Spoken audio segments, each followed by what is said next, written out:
तो वेलकम है आप सभी का कैरियर प्लानर पर। आज के इस वीडियो में हम बात करने वाले हैं प्री की तैयारी को लेकर। उसमें ये सारी बातें हम आज देखने वाले हैं, ठीक है। तो हम देखेंगे प्री की तैयारी को लेकर, कुछ बात करेंगे, टेस्ट कहाँ से लगाना है और कौन कौन सा बुक फॉलो करना है और पिछला कटअप कितना गया था, ठीक है। और सिलेक्शन प्रोसेस की सारी जानकारी हम इसमें लेंगे। और मैं भी हो सकता है कि आपको इसके बाद कोई दूसरा वीडियो की ज़रूरत ना पड़े। तो चलिए मैं इसे स्टार्ट करता हूँ। तो मैं यहाँ पर सबसे पहले एक बात पूछना चाहता हूँ आप लोग से। अभी बहुत सारे लोग के माइंड में ये चल रहा होगा कि चलो भाई किसी तरह से पहले क्या करो, पहले आप प्री की तैयारी करो। क्या करो? प्री देख लो, उसके बाद मैं मेंस देखूँगा, फिर वगैरह वगैरह देखूँगा। तो मैं आपको एक छोटा सा बात बता देता हूँ। आप एक छोटा सा घर बना रहे हो, ठीक है। आज आपके पास 10 लाख रुपया है, कल और आप नौकरी भी कर रहे हो, तो घर क्या करोगे कि मतलब थर्ड क्लास के बालू गिट्टी सब डाल के उसको बनाओगे, क्योंकि चूँकि हर आदमी घर बनाता है तो उसका फाउंडेशन को मजबूत रखता है, ठीक है, ताकि उस पर कितना भी लोड दे तो हमें दिक्कत ना करे। तो ठीक उसी का हूबहू आपका यहाँ पर किसी भी एग्ज़ाम का फाउंडेशन होता है। जैसे आपको बिहार एसएससी सीजीएल करना है तो इसका फाउंडेशन आपको इतना फौलादी बनाना पड़ेगा ना आपको, कि अभी यदि आप मेंस में बैठे तो मेंस और प्री आपका इक्वल ही हो जाए। कुल मिला के कहने के बाद ये है कि आपके फाउंडेशन को अभी से ही इतना मजबूत बना के चलो, चाहे वो मैथ हो, रीजनिंग हो, जीएस हो, ताकि आपको अलग से ये कहने का मौका ना मिले कि भाई मेरा ये सब्जेक्ट कमज़ोर था तो मैंने इसमें इसलिए ये कर दिया, ठीक है, मेरा नहीं हुआ, ठीक है।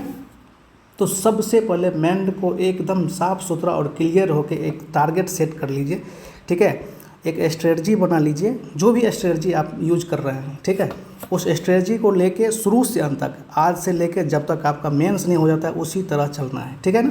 बीच में आपको मान के चलिए यहाँ से दरभंगा से आपको पटना जाना है और बीच में बहुत सारी मुजफ्फरपुर से, हाजीपुर से रास्ता काट के नेपाल वगैरह जाता है, बीच में आप इधर चल जाएंगे तो पटना पहुँचने में टाइम लग जाएगा ना।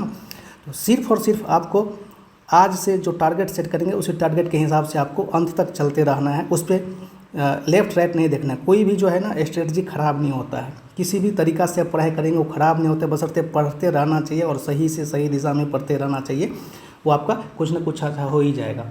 और बहुत सारे लोग जो बिहार एसएससी सीजीएल 3 में जिसका नहीं हुआ है, ठीक है ना, तो क्या होता है कि मान के चलिए हमें एक पानी को खौलाना पड़ता है, पानी को हम गैस पे चढ़ा दिए, उसको जो है एकदम बुलबुला करना है, उसमें से भाप निकलवाना है। तो कब तक नहीं निकलेगा? जब तक उस पर मैं 100 डिग्री सेल्सियस ना कर दूँ।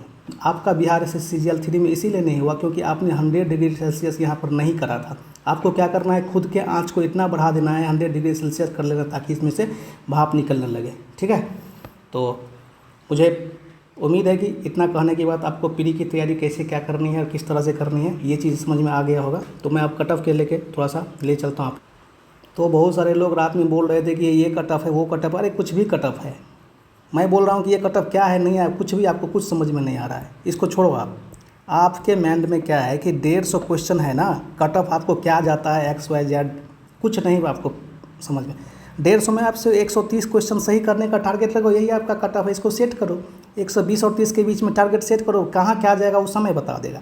यदि आप अभी 105-10 के प्लस में आपका अभी सेट वगैरह दे रहे हो तो आप अच्छे कंडीशन में हो।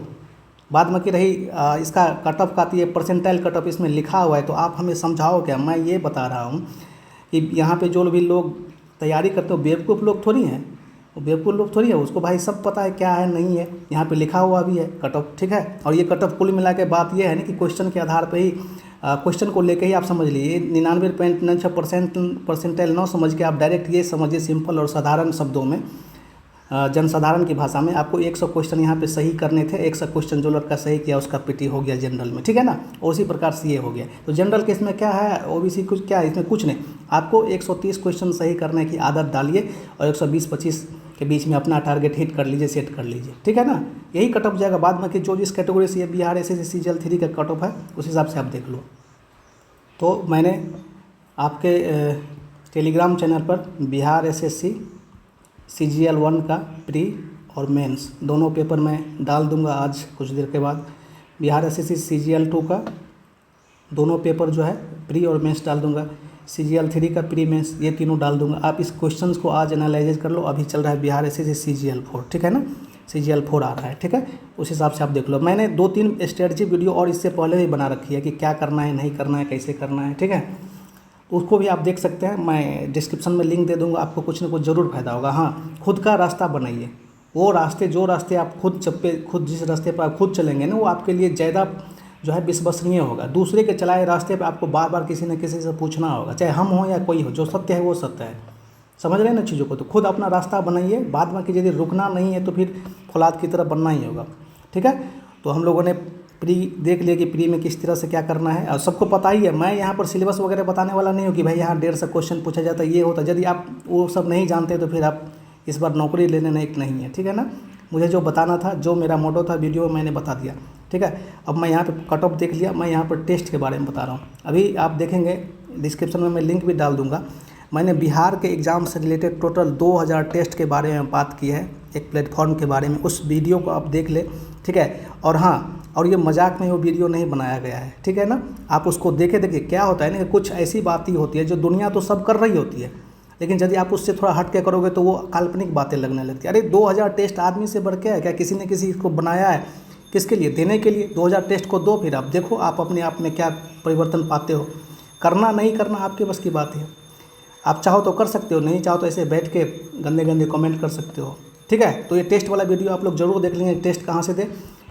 और मैं यहाँ पे बता भी देता हूँ, मैंने एक प्लेटफॉर्म का जिसका नाम टेस्ट बुक है, बहुत अच्छा कंपाइलेशन है। मान के चलिए अभी आप अलग से टेस्ट देते हैं, अलग से किसी कोचिंग में जाके वहाँ 150, 200, 300 लड़के टेस्ट देते हैं। यहाँ पे क्या करेंगे, कम से कम 1000 लड़के तो टेस्ट देंगे। 1000 लड़के एक साथ ऑनलाइन टेस्ट देंगे। आपको कहीं जाना है, घर में बैठ के जिस हिसाब से जब देना है उसका डिस्कशन भी बहुत अच्छा रहता है, क्वेश्चन का लेवल भी ठीक ठाक रहता है। तो आप देंगे तो आपको आपके ओरिजिनल औकात का पता चल जाएगा। आपके मैंने में जो ख्याली पुलाव चलते रहते कि मैं ये हैं वो हैं, इमोशनल होकर जो मैन में कागजी घोड़ा दौड़ाते रहते, वो सब खत्म हो जाएगा। यहाँ टेस्ट दो और स्क्रीनशॉट हमें शेयर करो, मैं आपको बता दूंगा। मैं भी टेस्ट देते रहता हूँ, स्क्रीनशॉट डालते रहता हूँ। ठीक है, अब यहाँ से देखिए हम बुक के बारे में बात कर लेते हैं कि आप लोग बुक के बारे में बहुत सारा चर्चा करते हैं। तो यदि आप ये समझते कि आएगा अचानक से कोई ऐसा बुक बता देगा, आसमानी किताब, जिससे मेरा जो है काम हो जाएगा, तो ये मैं यहाँ पे कुछ भी बताने वाला नहीं हूँ। मैं आपको जो है ना वर्तमान के दौर में कैसे लड़का को होना चाहिए, किस तरह से होना चाहिए, मैं आपको बताता हूँ। ठीक है, अच्छा हमें ये बताइए, आप भी एक स्टूडेंट हैं, कम से कम 25 से 30 साल के होंगे ही। जो क्वेश्चन सेट कर रहा होगा वो भी कम से कम 50 से 60 साल का आदमी होगा। ठीक है, तो जितने इन्होंने समय देखे उतने आपके जो है लगभग में एज है। और कुल मिला के बात ये भी आदमी है, आप ही आदमी है, कोई मशीन तो यहाँ क्वेश्चन सेट नहीं करेगा। तो यदि आपको ये आदमी जो क्वेश्चन सेट करता है इसका साइकोलॉजी पता चल जाए, ठीक है, तो आप क्या करोगे, उस हिसाब से तैयारी करोगे। मान के चलो मैं यहाँ खड़ा हूँ, ठीक है, आप यहाँ हो, मैंने आपको, मेरे हाथ में, आपको पता नहीं कि मेरे हाथ में गन है, आपको गन से मारूंगा या चाहे चाकू फेंकूंगा या चाहे पत्थर फेंकूंगा।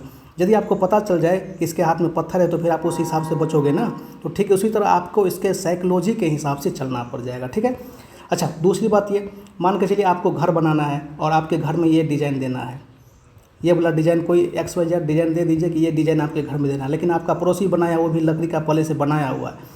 तो आप यदि उसका ये डिज़ाइन मांग के ले आते हो तो आपके क्या होगा, आपका खर्चा बच जाएगा, मेहनत बच जाएगा, और ये डिज़ाइन भी आपके घर में ऑलरेडी हो जाएगा। तो मेरा कहने का मतलब ये है कि आप PYQ देखो। ये जो एग्जामिनर 60 साल का बूढ़ा बैठा हुआ जो यहाँ पे, ये क्या करता है, ये एकदम नज़र गड़ाए रखता है हर एक एग्ज़ाम पे। इसका एक टीम बैठा होता है, ठीक है ना, एक हर एग्ज़ाम को देखता है, हर एग्ज़ाम में से कुछ ना कुछ क्वेश्चन पिक करते हैं, क्योंकि हर एग्ज़ाम को सेट करने में, ये नहीं कि कोई भी एक एग्ज़ाम आप देते होंगे तो आप देखते होंगे कि 70 से 80% क्वेश्चन आसान होते हैं, बाद बाकी 20% क्वेश्चन एकदम से ऐसे होते हैं। 20% में भी 10% बनने लायक होते हैं, 10% ऐसे होते हैं कि आपको समझ में नहीं आता है कि कहाँ से ला दिया गया, ना कोई बुक रहता है। वो लोग क्या करता है कि भारतवर्ष के मैक्सिमम एग्जाम जैसे कि CAPF एग्जाम होगा, उसमें से एक आध क्वेश्चन या कोई एक वर्ड ले लेगा, वो यहाँ घुसा देगा।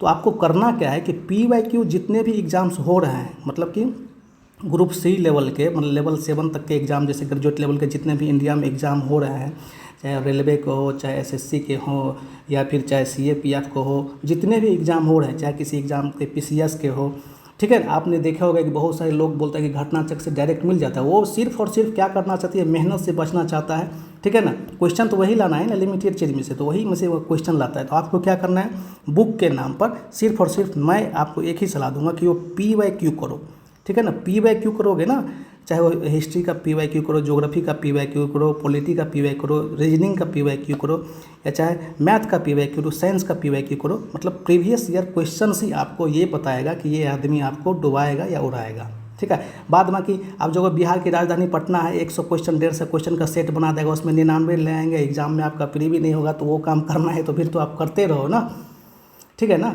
तो मुझे जो बताना था मैं बता दिया हूँ। PYQ का मैंने सारा बिहार में 1997-98 से लेके 2023 तक जितने भी एग्ज़ाम हुआ है, चाहे वो बिहार SSC का हो, BP बिहार SI का हो, या चाहे बिहार BPSC का एग्ज़ाम हो, ठीक है, मतलब कि BPSC का जो होता है TRE 1 हो, सारा का सारा मैंने GS का, मैथ्स का सारा मैंने अपने टेलीग्राम चैनल पर दे रखा है, ठीक है।